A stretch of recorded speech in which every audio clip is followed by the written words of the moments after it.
ആശ്വാസം നേടാം. ഹൃത്തിനുള്ളിൽ ജീവൻ നൽകും വചനം, തിരുവചനം. ഈശോയിൽ സ്നേഹമുള്ളവരെ, ഇന്ന് നമ്മൾ വിശുദ്ധ പൗലോസ് അപ്പോസ്തലൻ കൊറിന്തോസുകാർക്ക് എഴുതിയ ഒന്നാമത്തെ ലേഖനം 12-ാം അധ്യായത്തിൻ്റെ 13-ാമത്തെ തിരുവചനം, അതാണ് നമ്മൾ ധ്യാന വിഷയമാക്കുന്നത്. നമ്മളെല്ലാവരും ഒരേ ആത്മാവിൽ ഏക ശരീരമാകാൻ ജ്ഞാനസ്നാനമേറ്റു. നമുക്ക് ഈ തിരുവചനങ്ങളിലൂടെ മുന്നോട്ട് പോകാനുള്ള ദൈവകൃപയ്ക്ക് വേണ്ടി പ്രത്യേകമായിട്ട് പ്രാർത്ഥിക്കാം. പരിശുദ്ധാത്മാവേ, ഈ വചനത്തിലൂടെ ഞങ്ങളെ മുന്നോട്ട് നയിക്കണമേ എന്ന് നമുക്ക് പ്രത്യേകമായിട്ട് പ്രാർത്ഥിക്കാം. ജ്ഞാനസ്നാനം സ്വീകരിച്ചിരിക്കുന്ന ഞങ്ങൾ എത്രത്തോളം കൂട്ടായ്മയുടെ ആഴത്തിലാണ് ജീവിക്കുന്നത് എന്ന് പരിശോധിക്കാൻ ഈ സമയം ഞങ്ങളെ പ്രത്യേകമായിട്ട് അനുഗ്രഹിക്കണമേ. ജ്ഞാനസ്നാനത്തിലൂടെ ലഭിച്ച കൂട്ടായ്മയുടെ ആഴം ഞങ്ങളിലും ഞങ്ങളുടെ സഭാസമൂഹത്തിലും വർദ്ധിച്ചു വരുവാനായി പ്രത്യേകമായിട്ട് ഞങ്ങൾക്ക് കൃപാവരം നൽകണമേ. പരിശുദ്ധ മാതാവേ, സഭയുടെ അമ്മേ, ഞങ്ങൾക്ക് വേണ്ടി പ്രാർത്ഥിക്കണമേ. പിതാവിൻ്റെയും പുത്രൻ്റെയും പരിശുദ്ധാത്മാവിൻ്റെയും നാമത്തിൽ ആമേൻ. പ്രിയമുള്ളവരെ, നാം ജ്ഞാനസ്നാനം സ്വീകരിച്ചത് എന്തിനാണ് എന്ന് വളരെ ആഴത്തിലുള്ള അവബോധം നമുക്ക് ഇതിനോടകം ലഭിച്ചിട്ടുണ്ട്. വിശുദ്ധ പൗലോസ് അപ്പോസ്തലൻ നമ്മുടെ ജ്ഞാനസ്നാനത്തിലൂടെ നാം സമ്പാദിക്കുന്ന വലിയൊരു ദൈവീക കൃപാവരത്തെക്കുറിച്ചാണ് ഈ തിരുവചനത്തിൽ സംസാരിക്കുന്നത്. 1 കൊറിന്തോസ് 12-ാം അധ്യായത്തിൻ്റെ 13-ാമത്തെ വാക്യം ഇങ്ങനെയാണ്: നമ്മളെല്ലാവരും ഒരേ ആത്മാവിൽ ഏക ശരീരമാകാൻ ജ്ഞാനസ്നാനമേറ്റു. അപ്പം ജ്ഞാനസ്നാനത്തിലൂടെ നാം ഒരു ശരീരമായി തീർന്നിരിക്കുന്നു. ഒരു ശരീരത്തിൻ്റെ ബന്ധത്തിലേക്ക് നമ്മെ ജ്ഞാനസ്നാനം ഒട്ടിച്ചു ചേർത്തിരിക്കുന്നു എന്നാണ് തിരുവചനത്തിലൂടെ നമ്മൾ അർത്ഥമാക്കുന്നത്. തുടർന്ന് ഇങ്ങനെയാണ് വായിക്കുന്നത്: യഹൂദരെന്നോ ഗ്രീക്കുകാരെന്നോ അടിമകളെന്നോ സ്വതന്ത്രരെന്നോ ഭേദം കൂടാതെ ജ്ഞാനസ്നാനം സ്വീകരിച്ച ആളുകളുടെ ഇടയിലുണ്ടാവേണ്ട ഒരു കൂട്ടായ്മയുടെ ബന്ധത്തെക്കുറിച്ചാണ് പൗലോസ് ശ്ലീഹ ഇവിടെ സംസാരിക്കുന്നത്. ഇവിടെ വ്യത്യാസം പാടില്ല. പ്രത്യേകിച്ച് നമ്മൾ ഒരു സഭയുടെ കൂട്ടായ്മ ജ്ഞാനസ്നാനത്തിലൂടെ കടന്നു വന്ന് സഭയുടെ കൂട്ടായ്മ ഇടവക തലത്തിലും ഒക്കെ അനുഭവിക്കുന്നവരാണ് നമ്മൾ. നമ്മുടെ ഇടവക കൂട്ടായ്മകളിൽ ഇടവക ജ്ഞാനസ്നാനത്തിലൂടെ ഒരുമിച്ച് ചേർക്കപ്പെട്ടവരുടെ സമൂഹമാണ്. നമ്മൾ എത്രത്തോളം ഒരു കൂട്ടായ്മയുടെ അനുഭവം നമ്മുടെ ഇടവക കൂട്ടായ്മകളിൽ, സഭാ കൂട്ടായ്മകളിൽ നമ്മൾ അനുഭവിക്കുന്നുണ്ട്. വ്യക്തമായി പറയുന്നത് ഇങ്ങനെയാണ്: അവിടെ വ്യത്യാസം പാടില്ല. എങ്ങനത്തെ വ്യത്യാസങ്ങൾ പാടില്ല? യഹൂദരെന്നോ ഗ്രീക്കുകാരെന്നോ ഉള്ള വ്യത്യാസം പാടില്ല. അടിമയെന്നോ സ്വതന്ത്രനെന്നോ ഉള്ള വ്യത്യാസം പാടില്ല. എവിടെ വ്യത്യാസം ഉണ്ടാകുന്നുവോ അവിടെ വ്യത്യസ്തതകൾ ഉണ്ടാവാം. നമ്മളെല്ലാം വ്യത്യസ്തരായ ആളുകളാണ്. വ്യത്യസ്തതകൾ നമുക്കുണ്ടാവാം. പക്ഷേ വ്യത്യാസങ്ങൾ ഉണ്ടാകുമ്പോൾ, അകൽച്ച ഉണ്ടാകുമ്പോൾ അവിടെ സഭ ഇല്ലാതാകുന്നു. സഭയുടെ ലക്ഷണം, നമ്മൾ സഭയുടെ ലക്ഷണങ്ങളിൽ വളരെ പ്രധാനപ്പെട്ട ലക്ഷണമായിട്ട് പഠിക്കുന്നത് സഭ ഏകമാകുന്നു. സഭ കൂട്ടായ്മയാണ്. ഒരു കൂട്ടായ്മയാണ് സഭ. അതുകൊണ്ടാണ് നമ്മൾ അപ്പോസ്തല പ്രവർത്തനം 2-ാം അധ്യായത്തിൽ നമ്മൾ ഇപ്രകാരം വായിക്കുന്നത്. വിശ്വസിച്ചവരെക്കുറിച്ച് വ്യക്തമായി പറയുന്നുണ്ട്. വിശ്വസിച്ചവരുടെ ജീവിതത്തിൽ എന്ത് സംഭവിച്ചു? അപ്പോസ്തല പ്രവർത്തനം 2-ാം അധ്യായത്തിൻ്റെ 44-ാമത്തെ വാക്യം എങ്ങനെയാണ്? വിശ്വസിച്ചവർ, യേശുക്രിസ്തുവിൽ വിശ്വസിച്ചവർ അവരാരായി തീർന്നു? ഒറ്റ സമൂഹമായി തീർന്നു. പ്രിയപ്പെട്ടവരെ, അതുകൊണ്ട് ജ്ഞാനസ്നാനം സ്വീകരിച്ച് സഭയുടെ തനയരായി തീർന്ന എല്ലാ അംഗങ്ങളും, എല്ലാ വ്യക്തികളും ഹൃദയത്തിൽ അനുഭവിക്കേണ്ട വളരെ പ്രധാനപ്പെട്ട ഒരു പുണ്യമാണ് കൂട്ടായ്മയുടെ അവബോധം. വിശുദ്ധ പൗലോസ് ശ്ലീഹ കൊറിന്തോസുകാർക്ക് എഴുതുന്ന ലേഖനത്തിൽ 12-ാം അധ്യായത്തിൽ നമ്മൾ മുന്നോട്ട് വായിക്കുമ്പോൾ 13 മുതൽ 12-ാം അധ്യായത്തിൻ്റെ 12 മുതൽ മുമ്പോട്ട് വായിക്കുമ്പോൾ എല്ലാം ഈ കൂട്ടായ്മയുടെ ആഴത്തെക്കുറിച്ചാണ് പറയുന്നത്. പ്രത്യേകിച്ച് 14-ാമത്തെ വാക്യം വളരെ ശ്രദ്ധേയമായ വാക്യമാണ്. ഒരവയവമല്ല, പലത് ചേർന്നതാണ് ശരീരം. പലത് ചേർന്നാലേ ശരീരമുണ്ടാവൂ. കൈയും കാലും മൂക്കും ത്വക്കും കണ്ണും എല്ലാം പലത് ചേരുമ്പോഴാണ് ശരീരമുണ്ടാവുന്നത്. ഇത് ശരീരത്തിൻ്റെ അവബോധമാണ്. ഈ ഒരു ശരീര അവബോധം ജ്ഞാനസ്നാനം സ്വീകരിച്ച നമുക്കെല്ലാവർക്കും ഉണ്ടാവണം. പലര് ചേർന്നതാണ്, പല വ്യക്തികൾ ചേർന്നതാണ് ക്രിസ്തുവിൻ്റെ ശരീരം. ഇതാണ് ശരീരാവബോധം. ഞാനും അവനും അവളും എല്ലാവരും ചേരുമ്പോഴേ ക്രിസ്തുവിൻ്റെ ശരീരമുണ്ടാവൂ, ക്രിസ്തുവിൻ്റെ സഭയുണ്ടാവൂ. ഇത് നമ്മൾക്ക് ജ്ഞാനസ്നാനം സ്വീകരിച്ച വ്യക്തികൾക്കിടയിൽ ഉണ്ടാവേണ്ട, വ്യക്തികൾക്ക് ഹൃദയത്തിലുണ്ടാവേണ്ട ഒരവബോധമാണ്. പലര് ചേരുന്നതാണ് ശരീരം. എല്ലാവരും വേണം, ശരീരത്തിൽ എല്ലാവരും വേണം, എങ്കിലേ ശരീരം പൂർണ്ണമാവൂ. ഉദാഹരണത്തിന് എൻ്റെ ശരീരത്തിലെ ഏതെങ്കിലും ഒരു അവയവം കുറവുണ്ടെങ്കിൽ നമുക്കെന്തോ ഒരു പൂർണ്ണത ആ ശരീരത്തിനുണ്ടാവില്ല. നമുക്കെന്തോ ഒരു വൈകല്യം ആ ശരീരത്തിനുണ്ട്. ഇതുപോലെ പ്രിയപ്പെട്ടവരെ, സഭ പൂർണ്ണമാകണമെങ്കിൽ എല്ലാവരും ഒരുമിച്ച് നിൽക്കണം, എല്ലാവരും ഒരുമിച്ച് ചേരണം, എല്ലാവരും തമ്മിൽ കൂട്ടായ്മയുടെ ബന്ധം, ഒരു ശരീര അവബോധം എല്ലാവരും ഉണ്ടെങ്കിലേ ശരീരമാവൂ. ഇത് നമ്മുടെ ഇടവക സമൂഹത്തിലും സഭാ സമൂഹത്തിലും ഉണ്ടാവേണ്ട അടിസ്ഥാനപരമായ അവബോധമാണ്. എല്ലാവരും ഉണ്ടെങ്കിലേ ശരീരമാവൂ. 14-ാമത്തെ വാക്യം അങ്ങനെയാണ്: ഒരവയവമല്ല പലത് ചേർന്നതാണ് ശരീരം.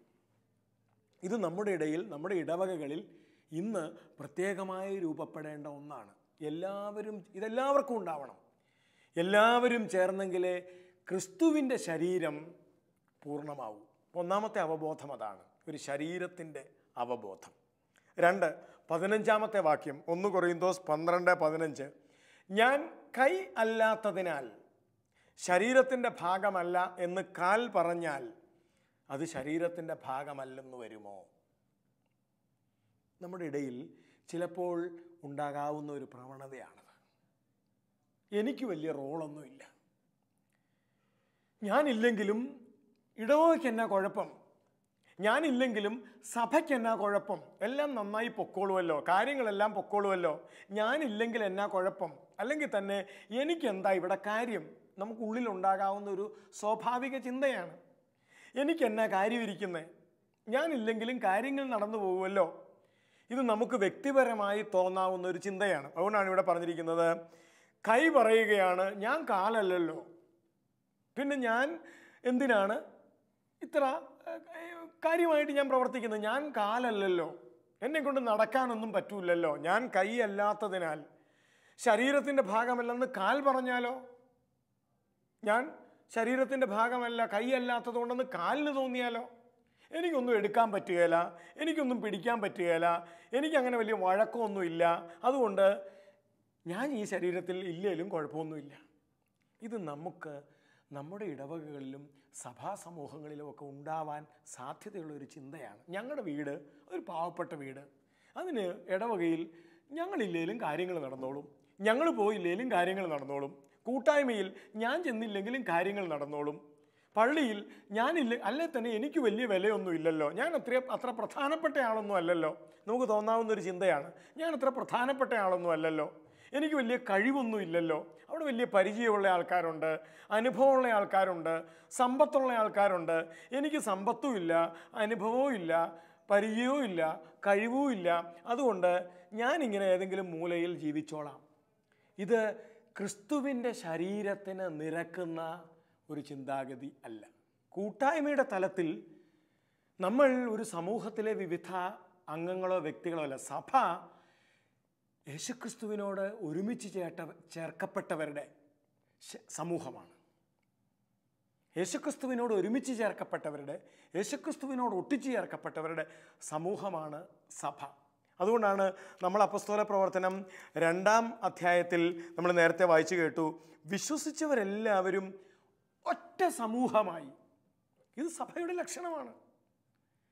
യേശുക്രിസ്തുവിൽ വിശ്വസിച്ചവരെല്ലാവരും, ജ്ഞാനസ്നാനം സ്വീകരിച്ചവരെല്ലാവരും ഒറ്റ സമൂഹമായി. അതുപോലെ തന്നെ 4-ാം അധ്യായത്തിൻ്റെ 32-ാമത്തെ വാക്യം വായിക്കുമ്പോഴും നമ്മൾ അങ്ങനെ തന്നെയാണ് വായിക്കുന്നത്, വിശ്വാസികളുടെ സമൂഹം ഒരു ഹൃദയവും ഒരാത്മാവുമായിരുന്നു. വളരെ പ്രധാനപ്പെട്ട ഒരു കാര്യമാണത്. ജ്ഞാനസ്നാനം സ്വീകരിച്ചവരുടെ ഹൃദയത്തിൽ ഉണ്ടാകേണ്ട വലിയൊരു അനുഭവമാണ് എല്ലാവരോടുമുള്ള കൂട്ടായ്മയുടെ അനുഭവം. ഇല്ലെങ്കിൽ ഞാൻ ജ്ഞാനസ്നാന കൃപാവരത്തിനെതിരെ ഉള്ള പാപമാണത്. ജ്ഞാനസ്നാന കൃപാവരം എന്ന് പറഞ്ഞാൽ എല്ലാവരെയും ഒരുമിച്ച് ചേർക്കുന്ന കർത്താവായ യേശുക്രിസ്തുവിൻ്റെ ആത്മാവിൻ്റെ അത്ഭുതകരമായ കൃപാവരമാണ് ഈ ഒരുമയുടെ കൃപാവരം. ജ്ഞാനസ്നാനത്തിലൂടെ നമുക്ക് ലഭിച്ചത് ഈ കൂട്ടായ്മയുടെ കൃപാവരമാണ്. അതുകൊണ്ടാണ് ഇവിടെ നമ്മൾ വായിക്കുന്നത്, വിശ്വാസികളുടെ സമൂഹം ഒരു ഹൃദയവും ഒരാത്മാവുമായിരുന്നു. അടുത്ത വാക്യം, ആരും തങ്ങളുടെ വസ്തുക്കൾ സ്വന്തമെന്ന് അവകാശപ്പെട്ടില്ല. അതിൻ്റെ അർത്ഥം പ്രിയപ്പെട്ടവരെ, സഭയിൽ ഒരു ഞാൻ ഭാവം, ഒരു സ്വന്തം ഭാവം, എന്നെ കൊണ്ടൊന്നിനും കൊള്ളൂല്ല, എന്നെ കൊണ്ടേ എല്ലാം ചെയ്യാൻ പറ്റൂ, അവനില്ലേലും കുഴപ്പമില്ല, ഞാനില്ലേലും കുഴപ്പമില്ല, ഇങ്ങനെ ഒരു ഞാൻ ഭാവമുണ്ട്. ഒരു ഞാൻ ഭാവം ഇത് സഭയുടെ കൂട്ടായ്മയിൽ ഒരിക്കലും സംഭവിക്കരുതാത്ത കാര്യമാണ്. ജ്ഞാനസ്നാനത്തിൻ്റെ അർത്ഥം ഇതല്ല. ജ്ഞാനസ്നാനം സ്വീകരിക്കുക എന്ന് പറഞ്ഞാൽ കർത്താവായ യേശുക്രിസ്തുവിനോട് കൂട്ടായ്മയിലാവുക എന്ന് തന്നെയാണ്. അപ്പം അതുകൊണ്ട് പ്രിയപ്പെട്ടവരെ, ആ കൂട്ടായ്മ മറ്റു വ്യക്തികളോടും സഭയിലുള്ള എല്ലാവരോടും, നമ്മുടെ ഇടവകയിൽ ഇത്തരത്തിൽ ഒരു കൂട്ടായ്മ ആഴപ്പെട്ടേ പറ്റൂ. 4 നമ്മൾ വായിച്ചുകൊണ്ടിരിക്കുന്നത് കൊറിന്തോസ് ലേഖനം 1 കൊറിന്തോസ് 12-ാം അധ്യായത്തിൻ്റെ 15-ാമത്തെ വാക്യമാണ്. അതിനകത്ത് ആദ്യത്തെ കാര്യമാണ് സ്വയം തോന്നുന്ന അകൽച്ച. എന്നെ ഒന്നിനും കൊള്ളില്ല, ഞങ്ങൾക്ക് വലിയ വീടൊന്നുമില്ല, അല്ലെങ്കിൽ ഞങ്ങൾക്ക് വലിയ അറിവും പരിചയമൊന്നുമില്ല, ഞങ്ങളില്ലേലും ഇങ്ങനെ സ്വയം തോന്നുന്ന അകൽച്ച.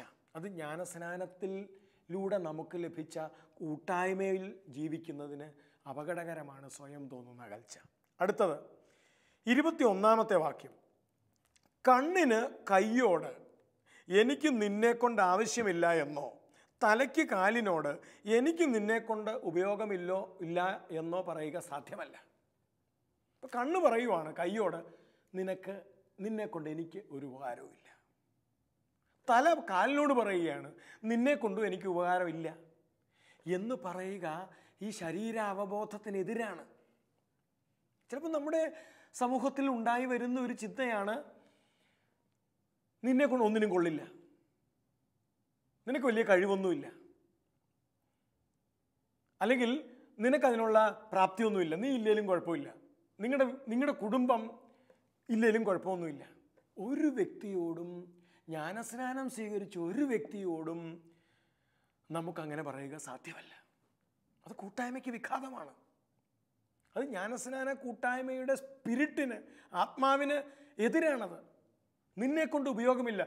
കുഞ്ഞാവട്ടെ, ചെറുതാവട്ടെ, വലുതാവട്ടെ, ആണാവട്ടെ, പെണ്ണാവട്ടെ, ഇനി ചിലപ്പം അറിവുള്ളവനാവട്ടെ, ഇല്ലാത്തവനാവട്ടെ, വിശുദ്ധനാവട്ടെ, പാപിയാവട്ടെ, ശരീരത്തിൽ ഇതെല്ലാം ഉണ്ട്. ഇതെല്ലാം ചേരുന്നതാണ് ശരീരം. ഈ ശരീരാവബോധം സഭയിൽ ജ്ഞാനസ്നാനം സ്വീകരിച്ചവരുടെ ഇടയിൽ ഈ ശരീരാവബോധം വളരെ ആവശ്യമാണ്. എല്ലാം ചേരുന്നതാണ് ശരീരം. നേരത്തെ നമ്മൾ പറഞ്ഞതുപോലെ കയ്യും കാലും മൂക്കും കണ്ണും ത്വക്കും ചെവിയും വിരലും എല്ലാം ചേരുന്നതാണ് ശരീരം. ചെറുതും വലുതും ഒക്കെയായ അവയവങ്ങൾ ശരീരത്തിലുണ്ട്. കാണപ്പെടുന്ന അവയവങ്ങളുണ്ട്, കാണപ്പെടാത്ത അവയവങ്ങളുണ്ട്. ചില അവയവങ്ങളെ നമ്മൾ ഇതുവരെ കണ്ടിട്ടില്ല. ശരീരത്തിലെ ചില അവയവങ്ങളെ, ചില അവയവങ്ങൾക്ക് ഒരു ദൗത്യവുമില്ലെന്ന് നമുക്ക് തോന്നും. പക്ഷേ ഇതെല്ലാം വേണം. ശരീരത്തിൽ ഇതെല്ലാം ആവശ്യമാണ്. അതുകൊണ്ട് ജ്ഞാനസ്നാനം സ്വീകരിച്ച നമുക്കിടയിൽ, നമ്മുടെ ഇടവകകളിൽ ഉണ്ടാവേണ്ട അവബോധം ഇതുതന്നെയാണ്. എല്ലാവരും സഭയിൽ പ്രധാനപ്പെട്ടവരാണ്. എല്ലാവരും സഭയിൽ ആവശ്യമാണ്. ആവശ്യമില്ലാത്ത ഒരാൾ പോലും സഭയിലില്ല.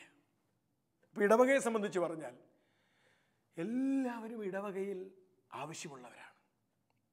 ശരീരത്തിൽ ഏതെങ്കിലും ഒരവയവം ആവശ്യമില്ലെന്ന് നമുക്ക് തോന്നുന്നുണ്ടോ? നമ്മുടെ ശരീരത്തിലെ ഏതെങ്കിലും ഒരു അവയവം ആവശ്യമില്ലെന്ന് നമുക്ക് തോന്നുന്നുണ്ടോ? അങ്ങനെ തോന്നുന്ന ആരും നമ്മുടെ ഇടയിൽ ഉണ്ടാവില്ല. ഇനി ശരീരത്തിനകത്തുള്ള ചില അവയവങ്ങൾ, അത് കാണാൻ പറ്റുന്നില്ലല്ലോ, അത് വേണ്ട എന്ന് നമുക്ക് തോന്നുന്നുണ്ടോ? അതിൻ്റെ പ്രത്യാഘാതം നമ്മുടെ ശരീരത്തിലുണ്ടാവും. ശരീരത്തിന് പുറത്തുള്ള അവയവങ്ങൾ, ഏതെങ്കിലും അവയവം വേണമെന്ന് നമുക്ക് ആർക്കെങ്കിലും ഇതുവരെ തോന്നിയിട്ടുണ്ടോ? അങ്ങനെ ഇല്ലാതെ വന്നാൽ അതിൻ്റെ പ്രത്യാഘാതം ശരീരത്തിലുണ്ടാവും. അപ്പം അതുകൊണ്ട് പ്രിയപ്പെട്ടവരെ, ജ്ഞാനസ്നാനം സ്വീകരിച്ച എല്ലാവരും സഭയിൽ ആവശ്യമാണ്. സഭയുടെ പൂർണ്ണതയ്ക്ക് ഇവർ ആവശ്യമാണ്. ഈ ഒരു ശരീരാവബോധം നമുക്കെല്ലാവർക്കും തോന്നണം. അതുകൊണ്ട് രണ്ട് രീതിയിൽ ചിന്തകളുണ്ടാവാം. ഒന്ന്, നമ്മൾ 15-ാമത്തെ വാക്യത്തിൽ വായിച്ചതുപോലെ കൈ പറയുകയാണ്, ഞാൻ കാലല്ലാത്തതിനാൽ എന്നെ കൊണ്ട് വലിയ ആവശ്യമൊന്നുമില്ല. അങ്ങനെ സ്വയം പറയരുത്. എന്നെ ആവശ്യമില്ലെന്ന് സ്വയം പറയരുത്. 2, 21-ാമത്തെ വാക്യത്തിൽ പറഞ്ഞതുപോലെ കണ്ണു പറയുവാണ് കൈയോട്, എനിക്ക് നിന്നെ കൊണ്ടൊരാവശ്യമില്ല. അത് പറയരുത്.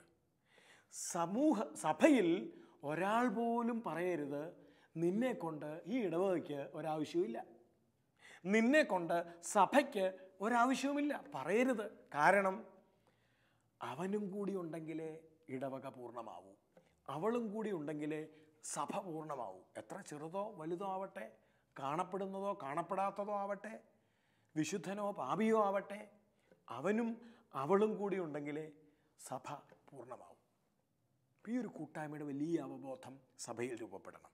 22-ാമത്തെ വാക്യം, നേരെ മറിച്ച് ദുർബലങ്ങളെന്ന് കരുതപ്പെടുന്ന അവയവങ്ങളാണ് കൂടുതൽ ആവശ്യമായിരിക്കുന്നത്. നമ്മുടെ ശരീരത്തിൻ്റെ ഒരു പ്രത്യേകത ഏതാണ്? നമ്മുടെ ചില ആന്തരിക അവയവങ്ങളില്ലേ, വളരെ ചെറുത്, നേർത്തത്. അതാണ് ചിലപ്പോൾ ശരീരത്തിലെ പല പ്രവർത്തനങ്ങളെയും ഏകോപിപ്പിക്കുന്ന അവയവം.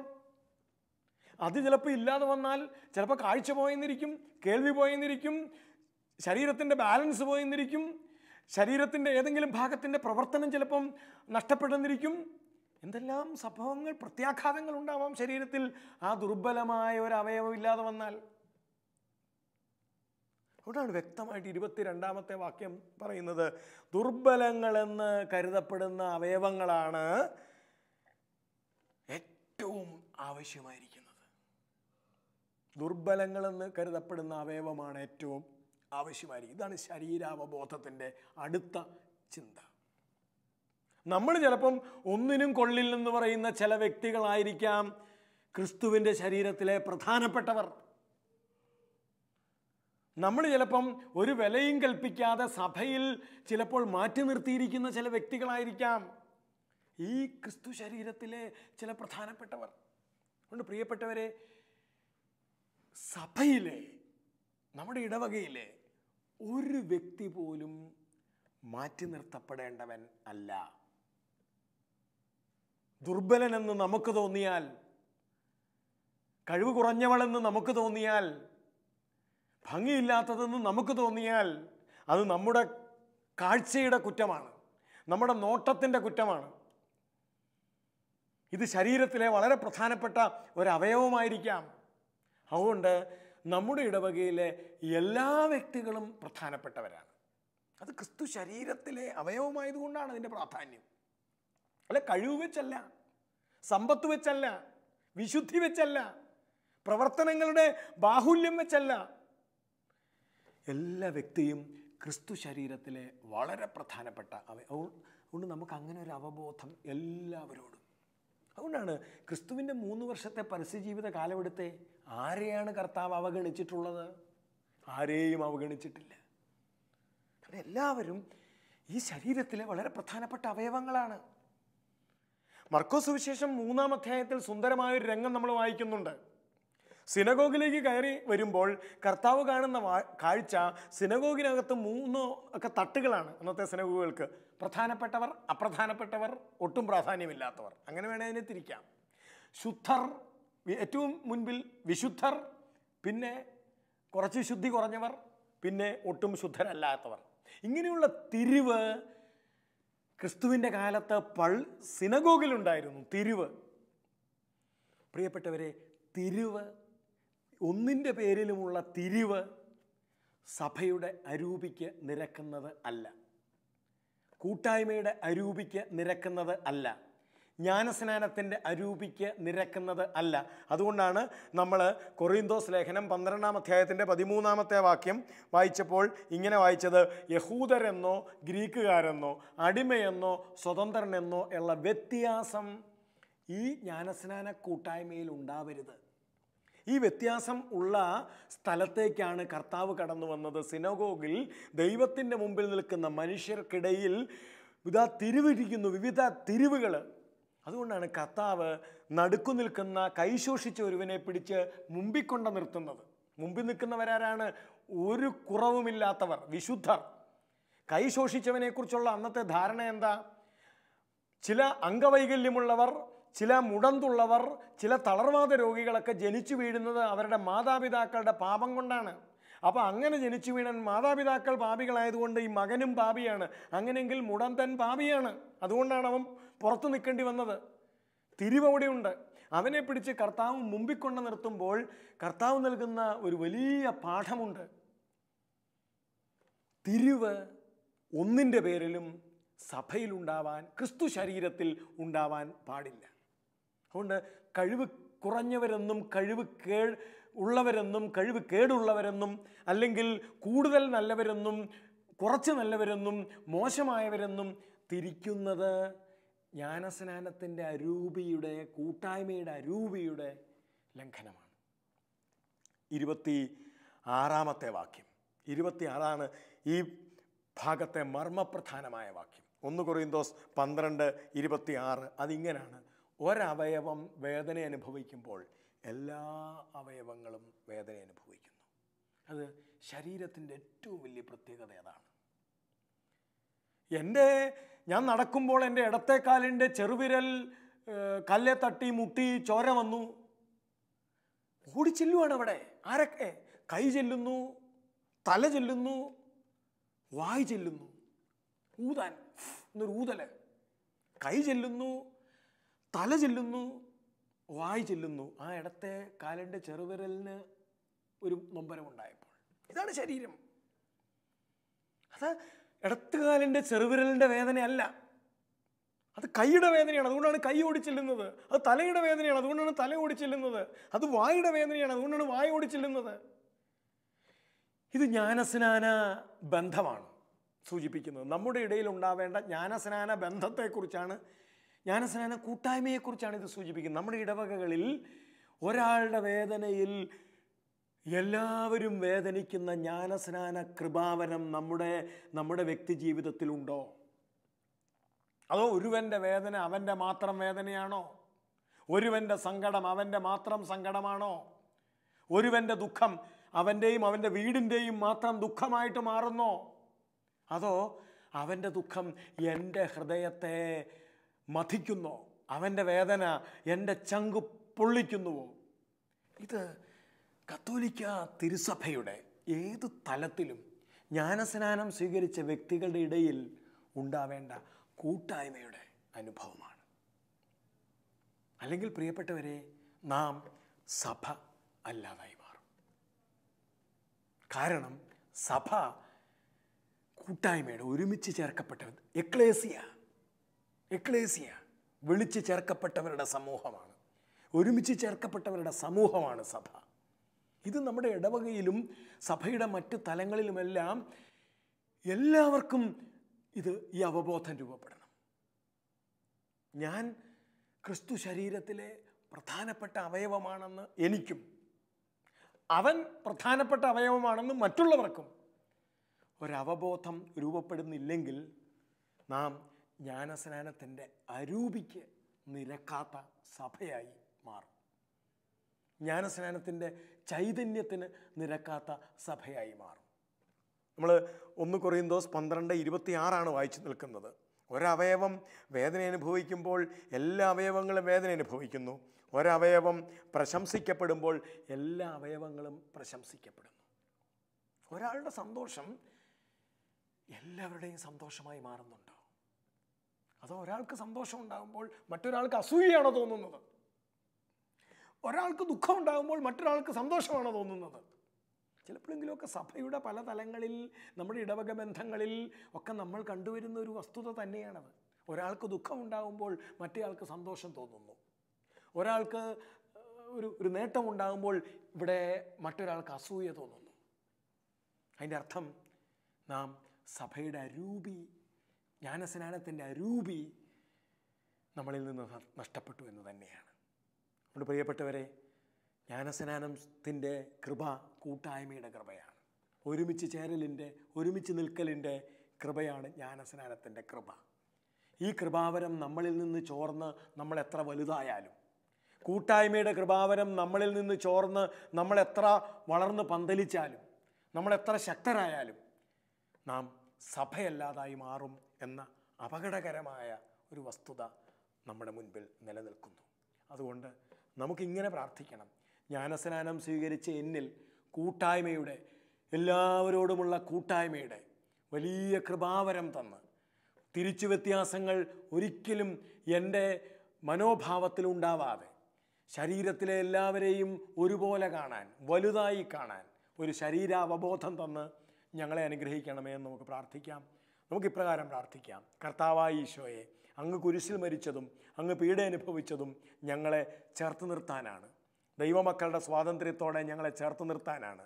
കർത്താവായ ഈശോയെ, ഞങ്ങൾ അങ്ങിൽ നിന്ന് സ്വീകരിച്ചിരിക്കുന്ന ജ്ഞാനസ്നാനമെന്ന വലിയ കൃപാവരം ഞങ്ങളെ പരസ്പരം ചേർത്ത് നിർത്താൻ, ശരീരത്തിലെ അവയവങ്ങൾ പോലെ പരസ്പരം ഞങ്ങളെ ചേർത്ത് നിർത്താൻ, എല്ലാവരും ശരീരത്തിൻ്റെ ഭാഗമാണ് എന്ന വലിയ അവബോധത്തോടെ ചേർന്ന് നിൽക്കാൻ, ഒപ്പം ഒരവയവത്തിൻ്റെ വേദനയിൽ ഞങ്ങൾക്കും വേദനിക്കാൻ, ഒരവയവത്തിൻ്റെ സന്തോഷത്തിൽ ഞങ്ങൾക്കും സന്തോഷിക്കാൻ കൂട്ടായ്മയുടെ വലിയ കൃപാവരം സഭയിലാകമാനം, പ്രത്യേകിച്ച് ഞങ്ങളുടെ ഇടവകകളിൽ തന്ന് ഞങ്ങളെ അനുഗ്രഹിക്കണമെന്ന് ഞങ്ങൾ പ്രാർത്ഥിക്കുന്നു. പിതാവിൻ്റെയും പുത്രൻ്റെയും പരിശുദ്ധാത്മാവിൻ്റെയും നാമത്തിൽ ആമേൻ.